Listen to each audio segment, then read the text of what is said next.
Okay, not much time to do this, but head back to work here quickly. But I just wanted to go through actually the first, I guess, kind of the quarter season or close enough to it, at least for me.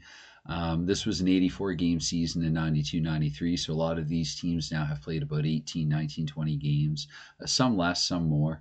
But still, it's like close enough now that I think it gives an average of, what am I trying to say here? Like, one quarter of the season, I guess, to get back to it. So I just wanted to show, I just posted on Delphi here the top 12 in scoring. I thought players above 25 points, I would include them. So Lindros makes the cut there at number 12. A three-way tie right now for first overall for scoring. Lemieux with 38 points in 19 games. Now remember the DoC cards, again, it's a simple hockey game and I'm not factoring in injuries. So Lemieux, who got 160 points in the 92-93 season, should average about 2 points a game roughly. Pittsburgh's playing below average right now with a barely above 500 record.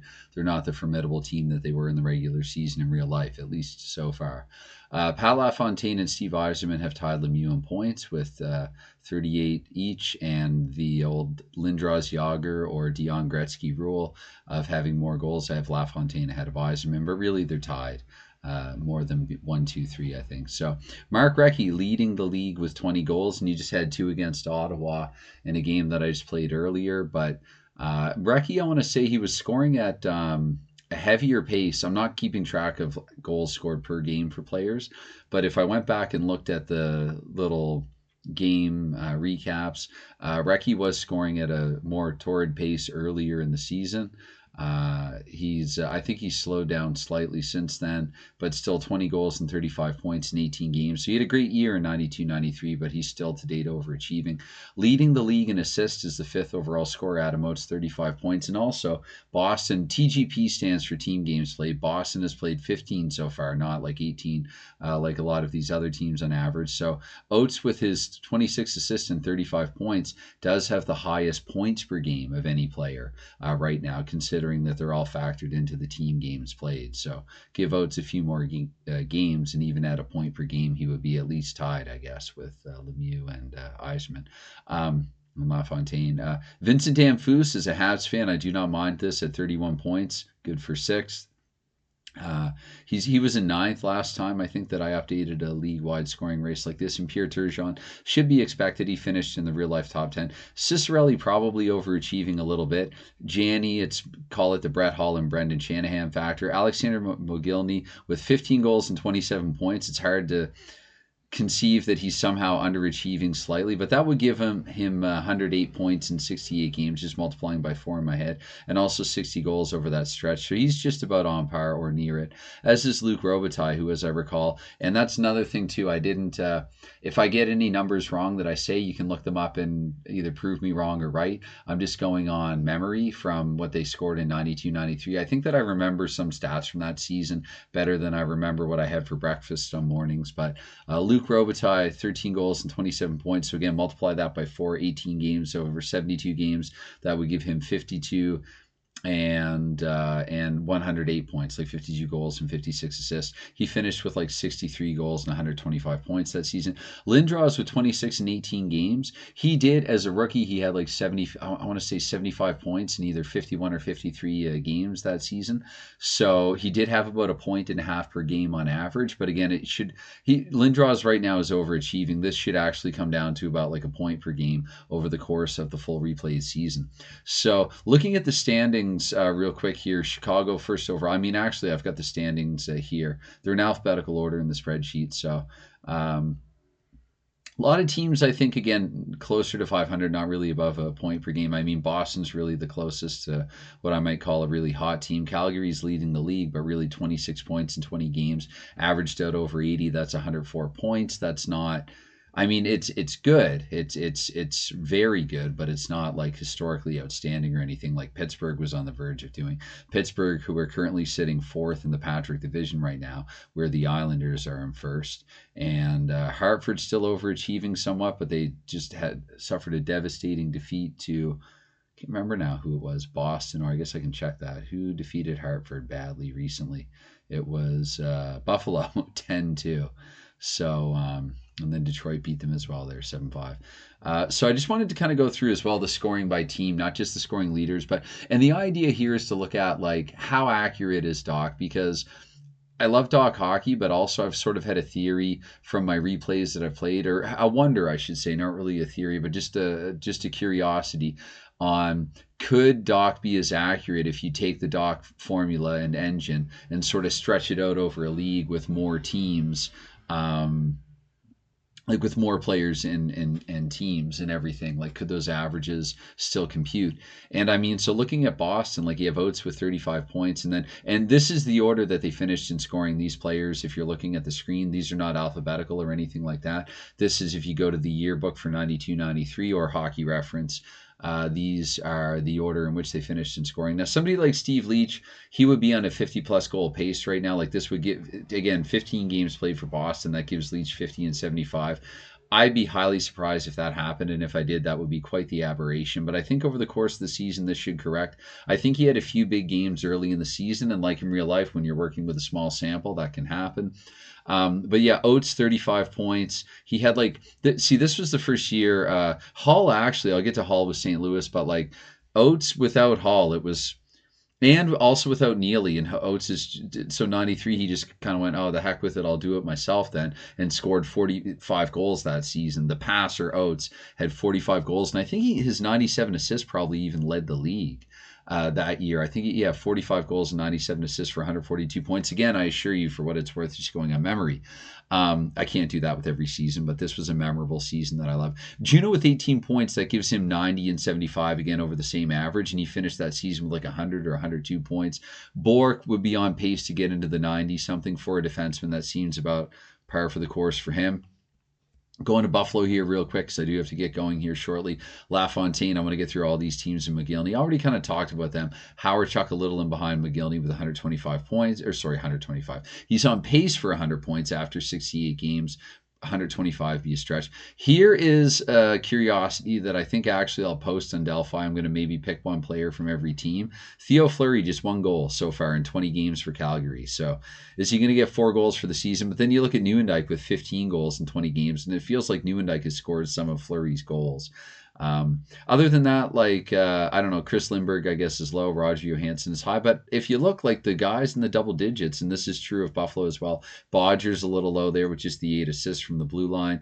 But the numbers, they so far, and this is again just over a limited season so far, like here for Boston, Ruzicka's a little low and Donato's a little high. But if they flip places or switch sides, and then you get to Chicago here, Roenick. Looks like this is all. Sutter is overachieving, and I guess for that regard, maybe Smith underachieving a little bit as an offensive defenseman. But still, for the most part, I think over the course of the season, it looks like it could course correct. Paul Eisebart was in the top 10 in scoring the first couple of times that I did full league-wide updates, and he has cooled off a little bit, but he is overachieving. While Shepard, I guess he's getting some of Shepard's goals and points. Fedorov, you see there in behind Yzerman and Cicerelli. It feels like Cicerelli could use a cooling. Dallas Drake with only 7 points here, and Lidstrom, but again, not a pure offensive defenseman, at least as recently as 92-93. Klima, I remember, and maybe I'm thinking of the wrong season famously. I think Edmonton this season, he finished with like 48 points, which led the team, which looked especially pathetic in a season like 93, where it was back to very much 1980s scoring. Jeff Sanderson and Andrew Castles here, both 23 points, so they're on par for pushing a 100-point season at least. And then the little ball of hate, Patty Verbeek, they're up to 24 points, 18 assists against 6 goals. And again, I mean, if you look like from top to bottom there, it's again, with few exceptions, like Hartford, I could look at, okay, Conroy only 1 assist, but I mean, he's beneath. I mean, nobody has more than 1 point that's beneath him, so that's not even a good example. Like Mike Donnelly, just 9 points here, so looking behind Curry and Granato, who's probably overachieving, I feel like, at 21 points in like 17 or 18 games, but like this feels okay. Maybe LA's played 19. Let me double check here. 18 games. Maybe I have it wrong over here. Do I for Robitaille? Now I'm getting a bit. No, 18 games. Okay, so have confidence in oneself. So yeah, about a point and a half per game for Robitaille, which again, I mean, 84 multiplied into 125, close to a point and a half per game, be 126. So that's about right where Robitaille is.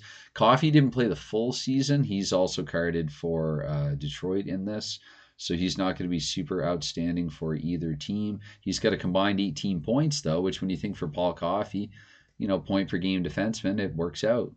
So Gretzky, 14 points. That might seem low, but he finished fifth in team scoring. I remember that season he had 65 points in 45 games. He was averaging like 121, something like that, which over the course of the full season would have put him in 10th in scoring. And of course, he went on to win the scoring title. Rob Blake with 9 goals and 19 points. Blake had a lot of goals there early on. So a bit of an aberration there. Again, Blake and Donnelly, it's almost like they should flop or switch. I wonder because I've noticed a few things like maybe therein lies a trend. Like so, but Tenorti again, he's in a different spot in his team scoring. Tenorti with just 1 goal and 2 points, but again a defenseman, not really an offensive defenseman, the ilk of like a Coffey or Bork, certainly far from those, or even a Chelios. But and then you look at Gaetan Duchesne with 7 goals, almost Jeff Odger's ass. And there's Jim Johnson with 10 assists. Kirk Muller with 20 points, so just above a point per game. Again, Dan Foose, a bit of an aberration. But Muller, that would put him at 80 points over Montreal 72 games, which gives him average low 90s. And that's where he finished that season, was 90-something points. I think Dan Foose at 97. Muller not far behind him. And Bellows as well, just above a point per game. So 18 points. So he's at a point per game for Montreal. Everything there looks, pretty standard for early in the season. Bruce Driver driving the offense. I just like saying that with 8 goals already from New Jersey's blue line. Lemieux, lots of assists, 20 points, that being Claude Lemieux. Richer a bit low there in third. He finished third overall in scoring and 12 points. I guess here will put him like 6th. So again, that doesn't seem like a huge difference to me. Now, here for the Islanders, I had a game of theirs recently on the channel. Derek King, just 9 points. And then you look in fifth and someone like Patrick Flatley with 22. I guess that's where reportedly Flatley would have been projected in the late 80s, though. He was supposed to sort of come in and be like one of the next Islanders, like great scorers, at least of like a Gillies ilk, if not a Bossy, perhaps. But again, it's prospects and projections then. Messier, 2 goals, only 2 goals, but 23 points. So a lot of points, lots of assists. Not far off from Oates, actually, in that regard for assists. But Graves, 2 goals and 6 points. This guy should go into Graves should go into like when I do a post on again, the word that keeps coming to my brain here is aberrations, trying to go in a hurry. Sylvain Turgeon similarly with 6 points. I think that's not as shocking as Graves. It's Ottawa, but still, like behind him you have someone like Brad Shaw, 5 goals and 13 points, driving Ottawa's offense, and like a Jody Hull with 10 points. So moving on to Philadelphia, where again, Recchi, aforementioned, 20 goals already. First in the league with 20 goals. Lemieux just in behind him with 19. Lindros, again, I think that's a little high for him. Brindamore, a bit above a point per game, I think seems okay here. And again, I've not taken a close look at the 92, 93, where they finished, because that could just make this video too long. Lemieux, 38 points. Then Stevens and Taka with 23. Again, Pittsburgh haven't played 19 games. That would give them 92 over 76. So with 8 games to go, point per game at least, they'd be on par for like 100 or just past it, which I think is, I'm going to say in Tockett's case at least, not too far off from where he finished. I do feel like 14 points in 19 games for Ron Francis is definitely low, And even Yager should be a little higher. But again, Pittsburgh's team results in the ice haven't been what one would have imagined. Now, Sakic at 5 goals and 12 points for Quebec's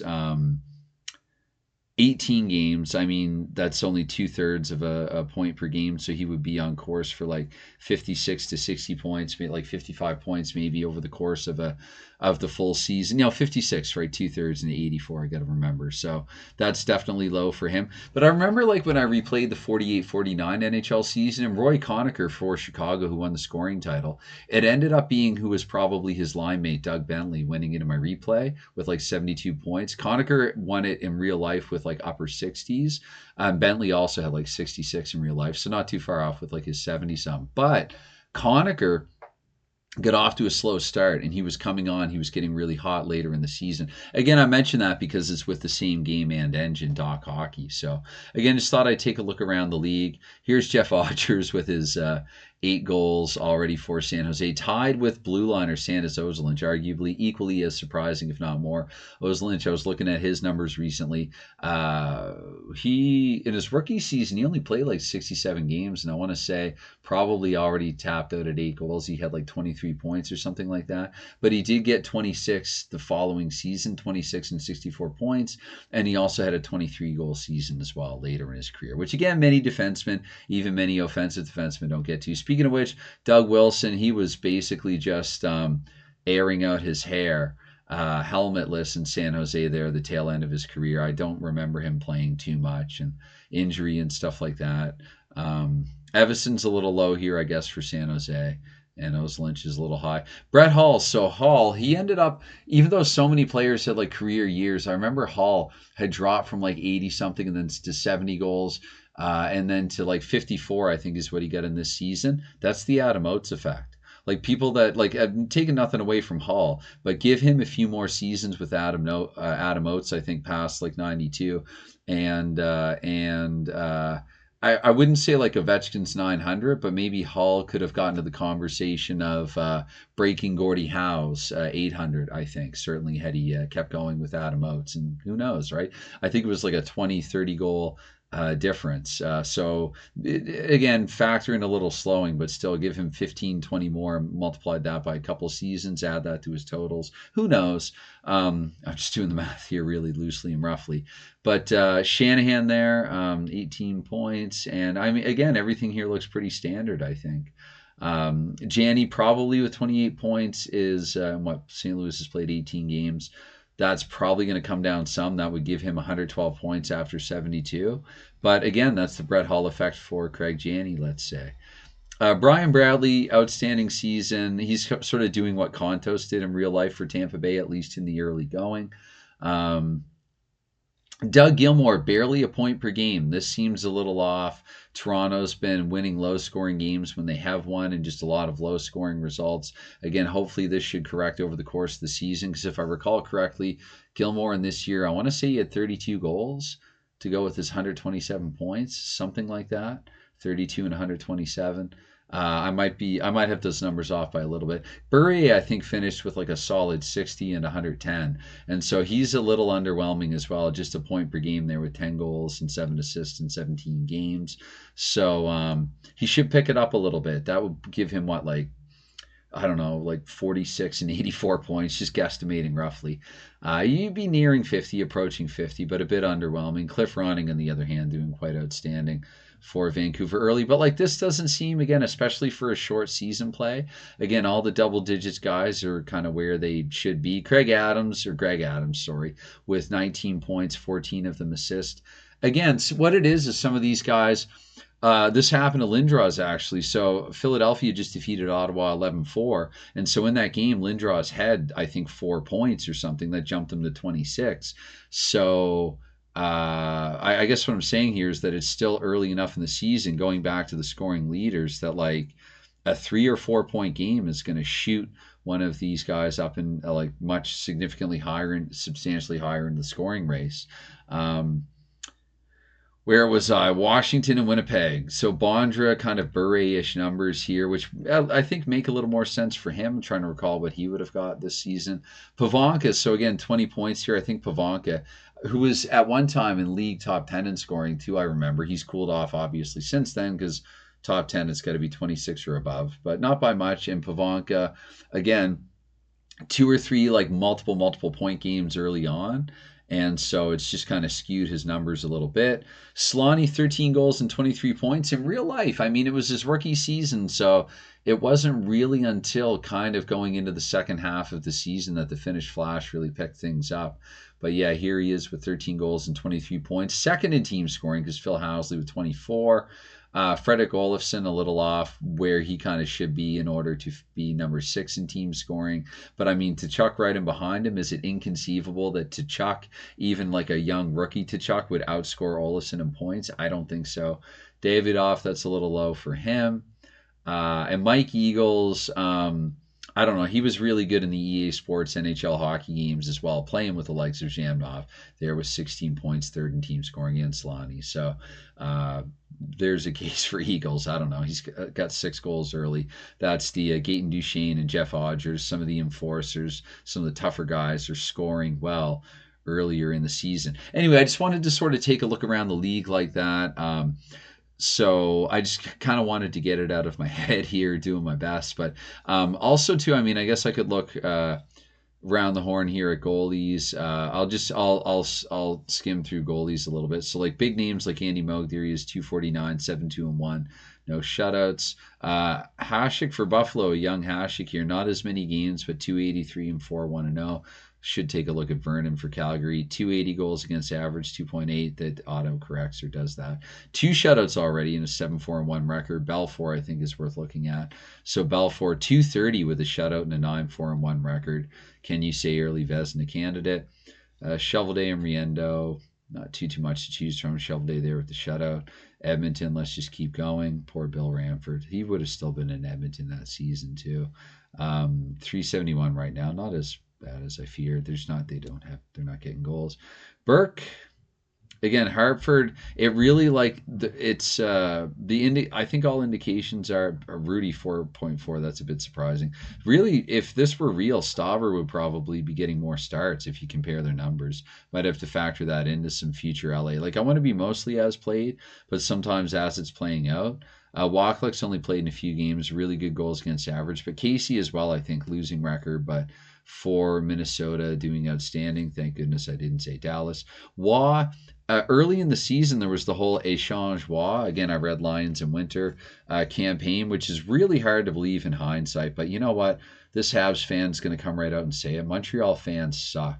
You guys suck. You know who you are. You suck. I don't like you. Sometimes I got to watch Bell Center games on mute. There you go. I'm not. It's not a universal blanket condemnation of all Montreal fans, but sorry to any Montreal fans in chat, but you know what I mean. Some of the Bell Centers, I have members of family go and they're Leafs fans, and they just get so obnoxious there sometimes. It's like, come on, guys, stay classy. Yeah, the Échange Waugh crowd in 93, like, way to drive him out and into another Stanley Cup ring in Colorado in 96.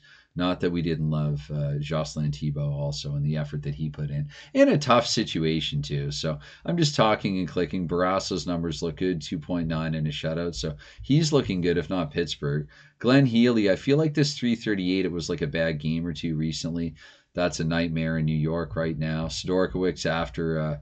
he's still only, that's shocking. I got to double check that. 391, and he just 7 goals that he let in, and the 11 goal let in. I mercifully pulled him and put Berthiaume in the third period. Hextall there, 360. I was told earlier in a podcast that we don't like him. Dave doesn't like him anyway, so we'll keep moving. Cujo, let's see how he's doing. Cujo with 314 and 7-6-1 against St. Louis, just not too hot. Not really Cujo's fault. Jablonski backstopping Tampa Bay. Felix the Cat, 331, 5-5-1 again. Toronto kind of mediocre. McLean was doing well early. Now he's 317. He's got, and I say doing well early, meaning I guess he got a shutout, which with all the scoring that was going on in 93. Here's my pick, Don Beaupre, 225, 2 shutouts, and an 8-3 record.